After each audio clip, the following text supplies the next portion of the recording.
that is on a Nortel transmitter at the moment. It got struck by lightning last week, so it's currently normally 1 kilowatt, now about 200 watts until it gets repaired after the lightning strike.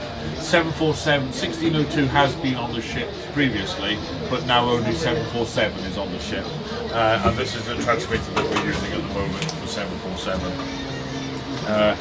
This first outing for this transmitter was 2004, and this did the Caroline 1278 in Tilbury, and then it came over to Finkham where it was 1602. It's also been on 1395 and 1485, and now it's on 747. So it's had its money's worth. Who's the manufacturer? I built it. Built in my dining room, on the dining room table. So the license for 747 is only for 25 watts. So there's a lot of difference between a kilowatt at 1602 and 25 watts on 747. But even so, we've had reports from Birmingham in England yesterday.